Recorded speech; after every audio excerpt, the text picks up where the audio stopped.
জয় রাধে, জয় গোপাল। তো বন্ধুরা কেমন আছেন? আশা করি খুব খুব ভালো আছেন।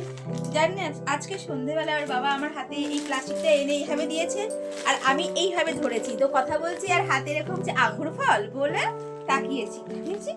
ওয়াও, কি দেখাচ্ছি, এই দেখুন, এবার দেখবেন, এই দেখুন পলাশ ফুল, বসন্তকালে প্রিয় ফুল। এই ফুলের এক একটা কড়ি আমরা সরস্বতী পুজোর সময় 5 টাকা 10 টাকা কিনেছি, আর সেখানে থোকা থোকা আজকে বাঁকুড়া থেকে আমার হাজবেন্ড গাছে হয়েছে, সেখান থেকে পেরে নিয়ে এসেছে। কিভাবে ঢালবো, একটা করে নাকি সবটা ঢালবো? ওয়াও, কি ভালো লাগছে।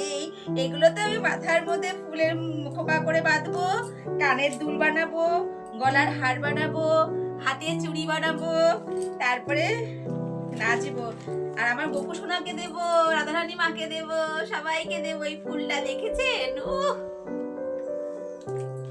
কি ভালো লাগছে বাবা। এখানে একটা করে ফুল খুললে 108টা ফুল বেশি হয়ে যাবে, বল মা? বাহ, কি সুন্দর লাগছে দেখতে, একদম পাগল হয়ে যাচ্ছি একদম। পলাশ ফুলের কিন্তু গন্ধ নেই, দেখতেই কিন্তু সুন্দর, কিন্তু এত সুন্দর, আমার কি যে ভালো লাগছে। তো বন্ধুরা, আপনারা ভাবছেন এই শীতকালে পলাশ ফুলটা কোথা থেকে পেলাম? আসলে এটা আগের ভিডিও, গ্যালারিতে চোখে পড়লো, তো ভিডিওটি দেখে ভালো লাগলো, তো ভাবলাম আপনাদের সাথেও শেয়ার করি। দেখুন গোপুসোনারা পলাশ ফুল দিয়ে সেজেছে, কত সুন্দর লাগছে।